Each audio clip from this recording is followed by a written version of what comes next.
Radio Sucesos 101.7 FM presenta su noticiero Sucesos con Milton Pérez y Verónica Larrea. Un periodismo libre para una democracia plena. Los hechos y las opiniones de los sucesos que marcan nuestro tiempo.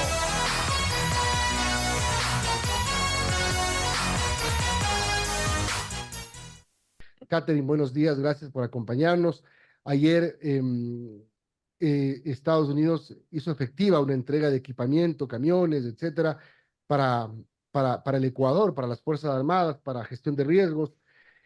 Pero más allá de eso, es esta semana muy importante con esta misión encabezada por la generala Richardson, que es la jefa del Comando Sur de los Estados Unidos, y el asesor especial en temas de seguridad del presidente Joe Biden, Christopher Dodd.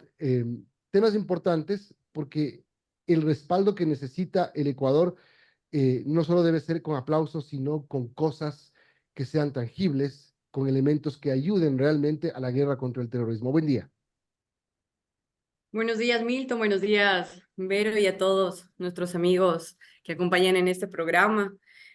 Bueno, creo que no hubo mejores palabras. Este acompañamiento no únicamente tiene que ser con acuerdos, ¿no? Con temas de motivación, de acuerdos verbales, por así mencionarlo.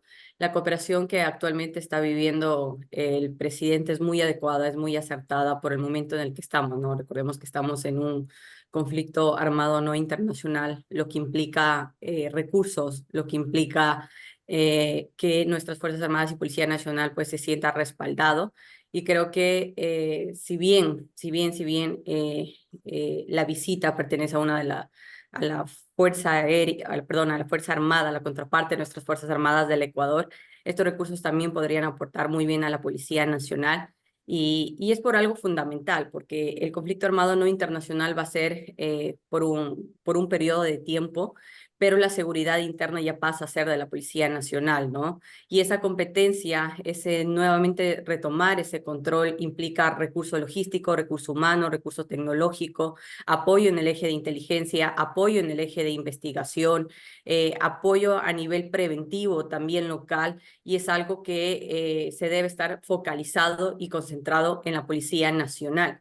Y hay algo que compartían y mencionaban, y es que, claro, para hacer una guerra se debe estar preparado, se debe estar con todo el equipamiento necesario, pero después de una guerra viene la paz. ¿Y cómo va a reaccionar ahí cómo va a reaccionar ahí el Estado ecuatoriano? Y este apoyo también debe estar enfocado en qué va a pasar después que se termine este decreto, y sobre todo si estamos nosotros listos para tener un estado de paz y con qué recursos. Vamos a hablar ya mismo sobre el día después de que se termine el estado de excepción, que no quita que el decreto 111 siga vigente y el estado de guerra interna. Las dos cosas van de la mano, pero son separadas, ¿verdad? Pero hablemos no, si me quieres contestar lo que acabo de decir, no sé si estoy bien. El decreto 111 y el decreto 110 son dos cosas diferentes, pero concatenadas. Sí, totalmente distinto. El primero va enfocado, o sea, uno de los primeros decretos fue el estado de excepción, ¿no? A nivel nacional. El segundo fue este decreto de poner el estatus como Ecuador en conflicto armado no internacional y darle un rol, un título a estos grupos de delincuencia organizada, al punto de incluso llamarles sistema beligerante, ¿no? Y aquí creo que el aporte de Estados Unidos es esencial porque ellos tienen claro, y es el aporte que hacen en otros países. Cuando tienen los países a los que apoyan este estatus de grupos beligerantes, significa que el Estado se está reconociendo que hay un enemigo eminente, por lo cual todo lo que implica recursos económicos, recursos logísticos, recursos operativos, tiene que ser mucho más, porque estamos ante una guerra asimétrica, que muchísimas veces el enemigo puede tener mucho más recursos que el propio Estado. Y eso lo tiene tan claro el gobierno de Estados Unidos, y es por eso la cooperación en que nos haya abordado, y no únicamente sea con el equipamiento que mencionaste. Recordemos que Estados Unidos ahora también está apostando muchísimo el trabajo de inteligencia, es algo que apuntó mucho el presidente. ¿Por qué? Porque hay que estar un paso más adelante y esto, como bien lo preguntabas, no significa que ciertos decretos puedan seguir la continuidad y que ciertas luchas con estos grupos pues puedan extenderse. O sea, quizás se pueda acabar un decreto, pero no significa que el enemigo o el problema va a salir o va a descontextualizar la realidad que estamos pasando acá en el estado ecuatoriano. Por otra parte, el apoyo que está brindando el gobierno de Estados Unidos también es fundamental en el eje de prevención e inversión que ha estado Bien, manejando. claro, y ahora aquí es bien importante mencionar esta decisión en un momento oportuno de la Corte Constitucional de dejar ya en manos solamente del presidente esta firma de los acuerdos que tienen que ver con interdicciones ilícitas marítimas, aéreas, de cooperación con los Estados Unidos. Y aquí empieza la discusión del papel que tendrá Estados Unidos en estos acuerdos.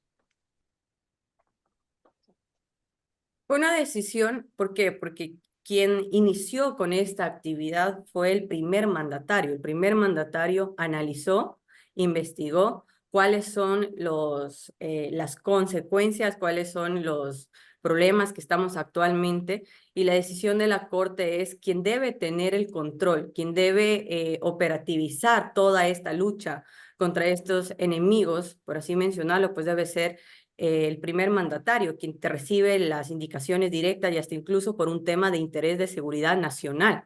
No se puede proliferar la información, no se puede divagar la información con diferentes actores, sino más bien que se debe concentrar en la máxima autoridad, quien recibe las fuentes de información de todas las fuerzas públicas del Ecuador, para que ellos sean quienes operativicen. Y temas tan esenciales es porque cuando nosotros ya estamos dentro de un conflicto armado no internacional, estamos indicando que tenemos una guerra no pública, sino una guerra de Estado. Tenemos un enemigo en común. Y esto significa que hay que controlar nuestros puertos, nuestro espacio aéreo, nuestras fronteras y por supuesto, reforzarlas, ¿no? Y es aquí el eje, el manejo, en donde tenía el control las Fuerzas Armadas del Ecuador. Eh, y algo relevante es que en estos 3 últimos años, o sea, tiene una razón de ser, hemos tenido unas fronteras bastante permeables en donde ha hecho ingresos y salidas y también lo que ha pasado en el control marítimo, o sea, se sobrepasa muchísimas veces de las capacidades que tiene el mismo Estado, la misma Fuerza Armada, recordando que la Infantería Marina del Ecuador es la policía marítima que tiene el Ecuador. Entonces, estos apoyos, estos acuerdos van a ser fundamentales para que ellos puedan hacer controles operativos con mayor frecuencia dentro del espacio marítimo, que puedan tener vigilancia en temas aéreos por el problema que tenemos avionetas, pistas ilegítimas, ilegales. Recordemos que tenemos un radar que recientemente se nos dañó, no podemos identificar esta particularidad y aparte tenemos una frontera en donde existe, solo al menos en la frontera norte, existe más de 38 pasos no legales. ¿Qué significa esto? Que existe una vulnerabilidad en nuestras fronteras en donde el apoyo que tengamos de Estados Unidos va a ser sobre todo para fortalecer las capacidades de inteligencia, pero también operativas que Ajá. va a tener Ecuador ante esta guerra. Muy importante, Catherine, hablando de lo que ha pasado hasta este momento con la declaratoria de este conflicto interno, ¿qué podemos decir? ¿Ha sido la vía correcta, ha sido el camino correcto el que escogió el presidente Daniel Noboa? Porque tomemos en cuenta, en el gobierno anterior se emitieron varios decretos de estado de excepción y parece que, bueno, no dieron resultados. ¿Esta era la vía correcta la que está tomando en estos momentos? Sí, y aquí hay que analizar dos particularidades, ¿no? La primera es que cuando se declara un conflicto armado no internacional, es cuando se sobrepasa las capacidades del ente que está encargado de la fuerza interna. Y no hablo únicamente de Policía Nacional, hablo de todos los niveles. Hablo de aduana, hablo de el SNAI, hablo del Centro de Inteligencia, del resto de entidades, gobernaciones, etcétera. Y necesitamos que esta problemática, que ya no la pudimos controlar, ya vamos con esto más de 3 años, en donde se agudizó en estos últimos 2023, el año fue un año de los más violentos que tuvo Ecuador, poniéndonos en el primer país más violento de Latinoamérica, pues hizo que tomáramos esta reacción. Y muchos se preguntarán, pues, pero fue bastante acertado declarar en estado de excepción a nivel nacional. Pues justamente sí. ¿Por qué? ¿Cuál es la problemática? Cuando se declaraba estado de excepción en provincias puntuales donde estaba la problemática, estos miembros de estos grupos de delincuencia organizada iban a descansar, por mencionarlo, o iban a hacer nuevo domicilio en cantones donde se podría mencionar que se tiene una ola de violencia baja, ¿ok? En ciudades en donde supuestamente no hay problemas con delincuencia común o delincuencia organizada, sino que son cifras bastante mínimas. Cantones en donde se pueda utilizarles como de acopio, de tránsito, más bien de domicilio, etcétera. Entonces, ahora declarando como estado de excepción a nivel nacional, le permite esto a las entidades de fuerza pública que puedan operar tanto en las provincias donde tenemos la mayor ola de violencia, pero también en provincias en donde estén siendo utilizadas como acopio, como escondite, y también en provincias en donde se esté apoyando con la logística, es decir, guardar el armamento, guardar el dinero, lavado de activos, etcétera. O sea, ¿qué es lo que sucedía? O sea, recordemos que cuando había la declaratoria de excepción, por ejemplo, solo en la provincia de Guayas, estos grupos de delincuencia organizada iban y guardaban el armamento o su dinero fuera de la provincia del Guayas, y era de una manera inmediata, con una logística, cosa que cuando hacían los operativos no encontraban absolutamente nada. Ahora, con esto, pueden tener un alcance y una operatividad mucho más contundente como se lo ha estado realizando. Y al momento que se le declara como conflicto armado interno o conflicto armado no internacional, significa que el Estado ecuatoriano tiene un enemigo en común y puede hacer todo el uso de las herramientas para controlar esta ola. Y aquí 2 puntos fundamentales. Se dio cuenta que primero no era un tema de normas o normativa interna para que pueda participar las Fuerzas Armadas. Segundo, la cooperación internacional ha sido muy positiva. Hemos recibido grandes apoyos, no solamente de Estados Unidos, sino también de otros países en donde se maneja una parte de inteligencia y tienen una realidad similar a la que ha estado pasando el Estado ecuatoriano. Y tercero, es cómo la gente nuevamente comienza a recuperar ese sentido de confianza en el Estado, o sea, apuntar la confianza al Estado. Pero lo que sí me preocuparía ahora, es que con algo que inicié en la entrevista, ya está la guerra, ahora se hace la paz. Después de una guerra se viene a hacer la paz. Claro. Y para ¿Cómo se conseguir hace eso una en paz no este es un trabajo momento, Tatiana? inmediato. ¿Cómo se hace eso?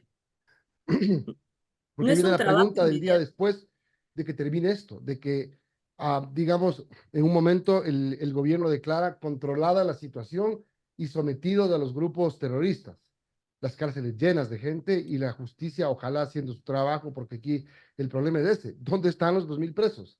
En las cárceles donde no entraba un alma más, ¿dónde están los presos? ¿Qué está haciendo la justicia? Son preguntas que eh, no tienen unas respuestas claras todavía por parte de las autoridades.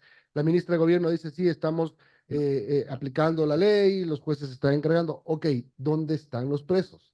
¿Cuántos de los 2.000, casi 3.000 capturados en estas 3 semanas siguen en las cárceles? ¿Y en qué cárceles están? ¿Y en qué condiciones? ¿Con qué recursos? Si tenemos una de la población de personas privadas de libertad de las más grandes dentro de Sudamérica, pues justamente eso es lo que implica, no únicamente la lucha, el combate con estos enemigos de comunes, sino también ya desde este momento ir planificando cómo vamos a conseguir un país de paz, pero sobre todo investigando y reestructurando la principal problemática que tenemos y por el cual estamos en este conflicto, Ajá. que es el sistema de rehabilitación social. Es el nombre sistema de rehabilitación social, pero la problemática son las cárceles. Si desde este momento el presidente, junto con sus ministros, no realizan una inteligencia penitenciaria, no reestructuran estos centros de rehabilitación social, va a tener unas problemáticas muy fuertes en donde vamos a continuar en un conflicto constante. No podemos terminar y erradicarlo de manera inmediata. ¿Por qué? Porque recordamos que el enemigo no es el enemigo tradicional. Estamos ante un enemigo que está constantemente evolucionando, que puede tener una inteligencia incluso igual o mejor a nivel tecnológico que lo que tiene el Estado ecuatoriano, y que tercero, no sabemos realmente con cuántas personas cuentan. ¿Ya? Porque quizás una cosa son quienes son los operantes, los militantes, ¿ok? De estos grupos de delincuencia organizada, pero otra cosa viene desde la parte de quien la ayuda, los informantes, quienes ayudan a salir, etcétera. Y si no trabajamos dentro del sistema de rehabilitación social, una vez que ya las Fuerzas Armadas entreguen el mando a la entidad que les corresponde, que tiene la competencia, y si vemos que no está fortalecida, el problema va a seguir y va a ser un ciclo de violencia constante y va a ser un desgaste que por más cooperación que tengamos, pero si no sabemos dónde invertir y cómo atacar al tumor que está pasando Ecuador, poco o nada servirá. Y por otra parte está ir trabajando ya en que esos espacios en donde aún no tenemos fuertes estadísticas de violencia o sucesos de violencia, no sean utilizados como nuevos territorios por estos grupos de delincuencia organizada, ¿no? Que no se logre permear en este punto. Y el trabajo de la justicia es fundamental acá. Hay diferentes formas, o sea, no solo declararlo como terrorista, Milton Ibero, es un tanto complicado, pero sí hay otras figuras como delincuencia organizada, identificar la mayoría, lamentablemente, de Bueno, la miembros de estos mayoría, grupos son niñas, niños y adolescentes. ¿Qué va a la- pasar con ellos? Recordemos que en este punto la palabra voluntariedad, ¿no? Voluntariedad. Un niño de 14, de 17 años, de 13 años, que diga voluntariamente quiso participar, esto no existe. Eso se conoce como captación para actividades penadas por la ley, que no siempre tiene que ser por amenaza, sino también por manipulación, por vulneración, y eso es un delito que es tipificado y que también pueden, miren, otra figura que está siendo tipificado dentro del Código Orgánico Integral Penal en su artículo 91. así es. Eh, si no se hace un cambio, una reestructuración, creo que únicamente lo que se va a conseguir es darles más militantes a estos grupos de delincuencia organizada. O sea, imagínate, ya tenemos cuántos detenidos, y si no hay este rompimiento de que cada batallón en las cárceles sea operado por un grupo, sino que más bien sean diferenciados por el tipo de delito que ha cometido, por el tipo de infracción, por el tipo de peligrosidad, más bien, si no se hace esta reestructuración, lo que estaríamos haciendo es enviarles a militantes directos para que les puedan dar directrices y sobre todo que les indica cuál va a ser el nuevo modus operandi, ¿no? Recordemos que los líderes de estos grupos de delincuencia organizada no están acá en el país, operan externamente y ellos desde otros países han hecho todas estas actividades. Entonces la inteligencia también operativa y estratégica tiene que estar muy marcada y el trabajo articulado, ¿no? Porque en este momento Fuerzas Armadas tiene el control. Ellos son los que están operando, pero luego quien va a asumir esto por competencia es Policía Nacional. Muchas gracias, Catherine. Catherine Herrera, experta en temas de seguridad, gracias por habernos acompañado. Ten buen día.